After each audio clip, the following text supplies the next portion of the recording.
시청자 여러분 안녕하십니까? 한 주간의 한인사회 주요 소식을 전해드리는 KBN 뉴스 주간 브리핑입니다.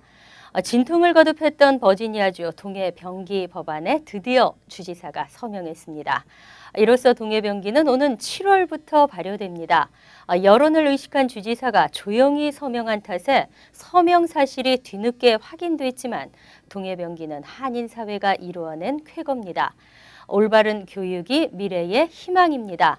뉴욕과 뉴저지에서도 좋은 결실이 있을 것을 기대합니다. 오늘의 첫 소식입니다. 지난 3일 뉴저지 팰리세이즈팍 한인회가 제임스 로튼도 시장을 만나 한인사회 현안에 대해 논의하는 시간을 가졌습니다. 금홍기 기자가 취재했습니다.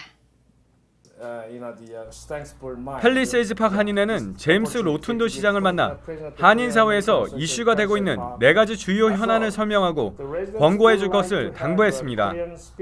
한인회는 팰팍 주요 도로에 세워져 있는 교통위반 감시 카메라를 없애줄 것과 한인 상권이 밀집해 있는 브로드 애비뉴를 코리안 마켓 스트릿이라는 이름으로 함께 변개해 줄 것을 요청했습니다.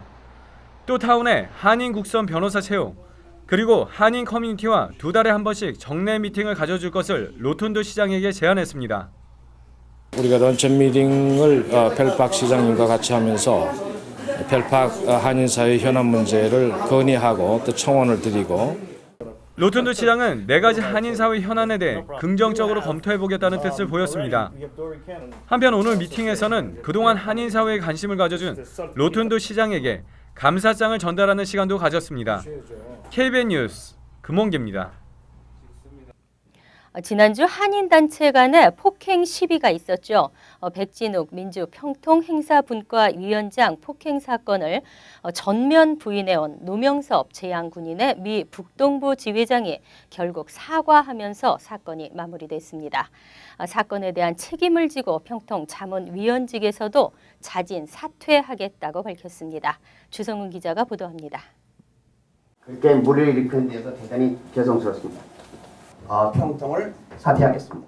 그동안 폭행 사건을 전면 부인해오던 노명섭 제양군인의 미 북동부 회장이 결국 고개 숙여 사과했습니다. 노 회장은 어제 김대식 특전사 동지회장, 김부한 전 월남전 우위 회장과 함께 민주평통 뉴욕협의회 사무실을 찾아 물의를 일으킨 데 대해 사과하며 사건에 대한 모든 책임을 지고 평통자문위원직에서도 자진 사퇴하겠다고 밝혔습니다. 또한 폭행에 의해 입술 안쪽을 12바늘이나 꿰맨 피해자 백진욱 씨의 치료비도 전액 지불하겠다고 밝혔습니다. 하지만 폭행 사건은 정당방위 차원에서 벌어진 우연이라며 결코 고의성은 없었다고 해명해 논란의 여지를 남겨놓았습니다. 저는 본능이에요, 그냥요. 뒤로 넘어서서 이게 모자가 벗겨져 나가버리고, 그 다음에 저는 일어났어요. 그 사람은 우에 있었고요, 제 우에 때리려고. 그럼 저는 어떻게 하겠습니까? 노 회장과 일행들의 사과를 접한 민주평통은 사과와 함께 자진 사퇴 의사를 밝힌 만큼 협회 차원에서는 더 이상 문제를 확대하지 않겠다고 말했습니다. 하지만 피해자 백 위원장이 취한 형사 고발건에 대해선 개인적 차원에서 고발한 만큼 취소 여부는 좀 더 시간이 걸리지 않겠냐며 말을 아꼈습니다. 그거는 개인의 문제이기 때문에 저희들이 타치할 수가 없고, 그다음에 그 입장을 그분들한테도 얘기했습니다. 더 개인을 몰아가기 위해서 그런 것도 아니고, 그러니까 이 정도 선에서 마무리 짓고 그냥 다시는 이런 일 없도록 저희들도 노력하고. 한편 사건은 지난주 수요일 평통이 주최한 천안함 4주기 추모식에 평통의 단독 행사 진행에 불만을 품은 제양군인 회원들이 찾아와 실랑이를 벌이다 노 회장이 백 위원장의 얼굴을 머리로 받아들이면서 발생했습니다. 현재 노 회장은 플러싱 백구경찰서의 3급 폭행으로 고소된 상태입니다. KBN 뉴스 주성훈입니다. 미국에서도 여성들이 고위공직자로 진출하기 힘들기는 예나 지금이나 마찬가지라고 합니다. 뉴저지 유니온 카운티 검찰청은 한인 2세 여성인 그레이스 박 검사장 대행이 이끌고 있어 한인 사회에 귀감이 되고 있는데요. 뉴저지 한인 단체장들과 팰리세이즈팍 시의원 등 한인들이 박 검사장을 방문해 한인 사회와의 협력을 당부했습니다. 금홍기 기자입니다. 뉴저지 한인사회에서는 아직까지 얼굴이 잘 알려지지 않은 그레이스 박 검사장, 박 검사는 지난해 6월부터 한인으로는 최초로 유니온 카운티 검사장 대행으로 임명받아 검찰청을 이끌어 나가고 있습니다. 캘리포니아가 고향인 박 검사는 UC 버클리 출신으로 하버드 법대를 졸업했습니다. 박 검사는 지난 2003년부터 10년까지 연방검찰청 뉴욕 지부에서 연방검사로 일하며 헬스케어와 정부 사기, 테러리즘 등 강력 범죄를 담당했습니다. 오늘 오전 박 검사를 방문한 유강훈 뉴저지 한인회장과 제이슨 김 팰리세이즈팍 부시장, 이종철 팰리세이즈팍 시의원 등은 한인사회 발전을 위한 협력 방안을 논의하는 시간을 가졌습니다. 박 검사는 부모님께서 항상 한인이라는 정체성을 심어주셨다라고 말하며 자라나는 한인 1.5세와 2세들에게 꿈을 심어주기 위한 장소만 마련된다면 꼭 참석하고 싶다고 밝혔습니다. Of course. I mean, I'm happy to. It's just, I'm happy to communicate with the Korean community. 이날 박 검사를 찾은 한인들은 박 검사를 자랑스럽게 생각한다며 앞으로 한인 사회를 위해서도 헌신을 다해줄 것을 당부했습니다. KBN 뉴스 금홍기입니다. 한인 사회의 다양한 후원 활동을 펼치고 있는 박상훈 변호사가 큐니 법대 장학금을 전달했습니다. 이 대학에 한인이 장학금을 후원하기는 처음이라고 하는데요. 박 변호사는 앞으로도 지속적인 후원을 약속했습니다. 주성은 기자가 보도합니다. 퀸즈 롱아일랜드 시티에 위치한 뉴욕 시립대학교 법대 캠퍼스. 뉴욕시 인근 법대 중 유일한 공립대학인 이곳은 전체 600여 명의 학생 중 영어를 모국어로 하지 않는 외국인 학생들이 전체 40%나 됩니다. 때문에 이 대학 학생들은 3학년이 되면 같은 언어를 사용하는 지역 주민들을 위한 무료 법률 상담 봉사를 실시하는 등 소수계 주민들을 위한 다양한 봉사활동으로 지역 주민들의 사랑을 받고 있습니다. 이런 학교와 학생들을 후원하기 위해 역시 지역사회 다양한 후원 활동을 펼치고 있는 박상훈 로펌이 나섰습니다. 특히 30년 학교 역사상 한인이 후원하는 장학금은 이번이 처음입니다. I also want to encourage the local students to come to school here. Not just financial support, but also internship support. A student can come here, get a great deal, come here to school, get a great law school education, and then come to our office and work and get a job. A lot of law school graduates have no jobs. 3,000달러의 장학금은 여름 인턴십 프로그램에 참가해 지역사회 봉사 활동을 펼친 학생 중 한 명에게 주어집니다. So it's a way of providing support for a student to go out and to do the work. CUNY Law School has a lot of immigrant students, and we send students back into the communities from which they come to deliver legal services to those communities. So this is part of that agenda. 한편 30여 명의 학교 관계자들과 함께 전달식에 참석한 퀸즈 20지역구의 피터구 시의원은 앞으로 학교가 다양한 소수계 법조인들을 배출해 지역사회에 이바지할 수 있는 계기가 되길 주문했습니다. KBN 뉴스 주성훈입니다. 교통사고에서 최대 적은 휴대폰입니다. 특히 요즘 곳곳에 많은 경찰들이 눈에 띄는데요.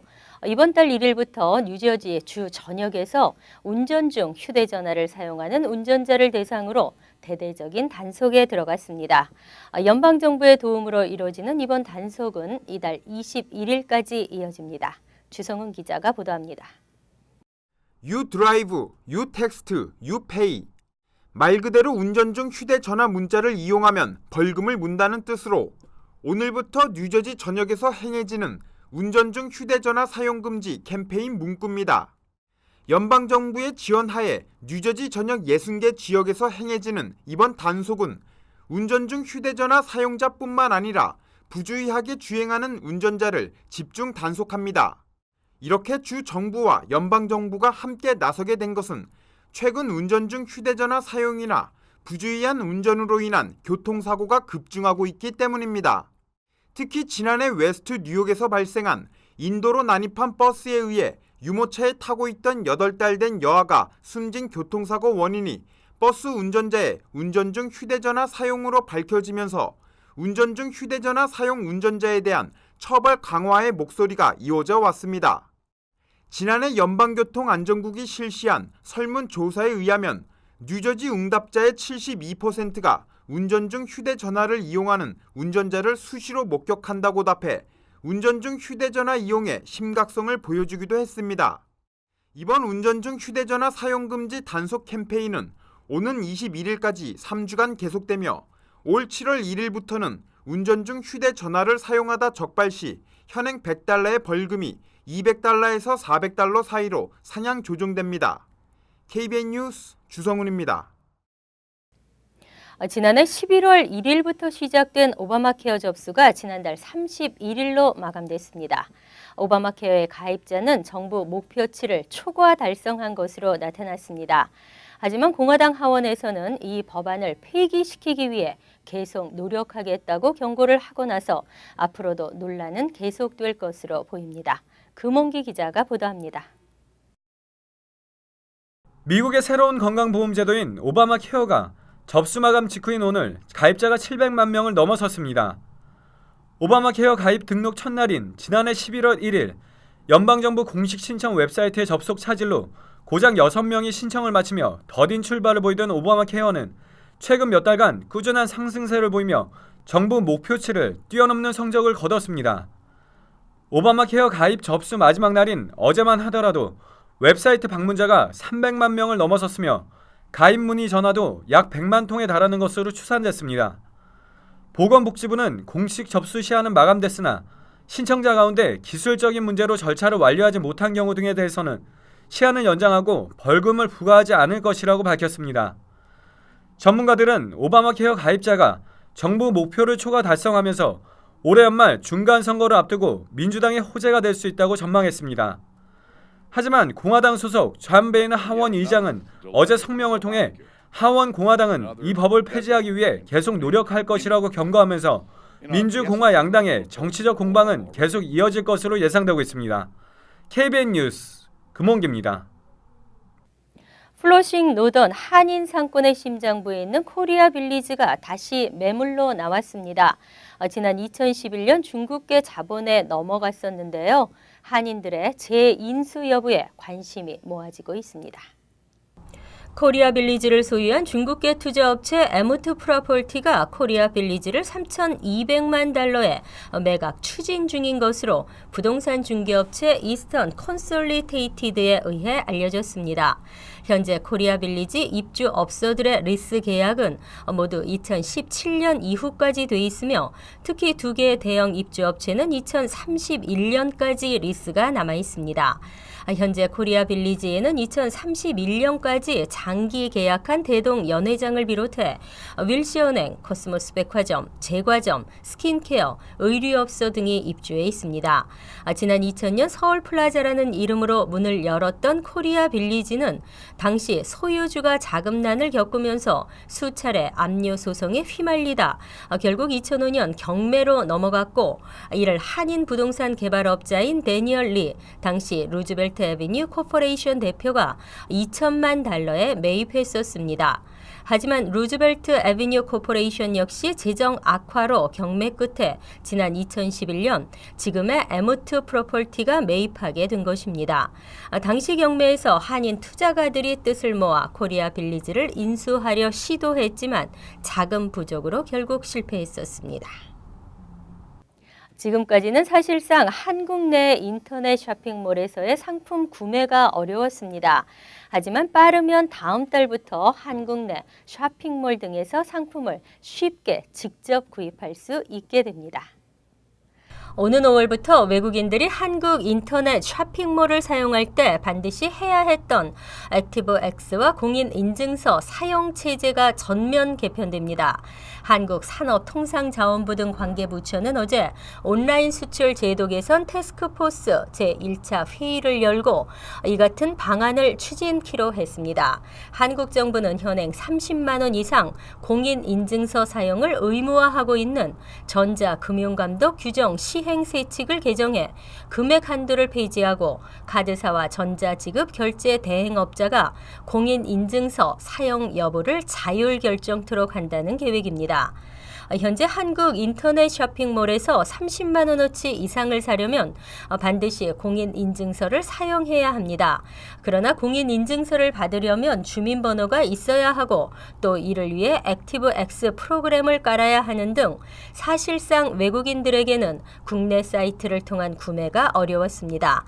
앞으로는 외국에서처럼 비자나 마스터카드 같은 국제적으로 통용되는 신용카드 번호 등을 입력하면 물건을 구입할 수 있게 하는 방안을 검토하고 있습니다. 무역협회도 올해 글로벌 온라인 쇼핑몰을 개설해 지원하기로 했으며 이 쇼핑몰에서도 해외 소비자에게 공인인증서가 필요 없는 간편한 결제 방식이 제공될 예정입니다. 손가락이 키보드를 두드리는 속도는 인간이 감정을 느끼는 속도와 비슷하다고 합니다. 각 가정마다 아이들의 게임으로 골치인데요. 게임에 대한 친구들의 긍정적 태도, 게임에 대한 교사의 부정적 태도, 게임을 방관하는 부모의 태도 등이 문제로 나타났습니다. 최근에는 지우개 도전 게임이라는 것이 나와 청소년 사이에 유행이라고 하는데요. 동영상까지 소개되면서 더 유명해진 이 게임은 학생들이 돌아가며 알파벳을 외치고 그에 맞는 단어를 제시하면 팔에 적은 알파벳을 지우개로 지우면서 자해에 가깝게 상처를 낸다고 합니다. 정말 말도 안 되지만 이 게임을 즐기는 청소년들이 늘자 학교는 가정통신문을 발송하며 학부모들의 자녀 단속을 요구했습니다. 아이들이 피해자입니다. 개인과 가정에만 책임을 돌리지 말고 정부와 기업들이 함께 고민하고 반성해야 합니다. KBN 뉴스 주간 브리핑 여기서 마칩니다. 시청해 주신 여러분 고맙습니다.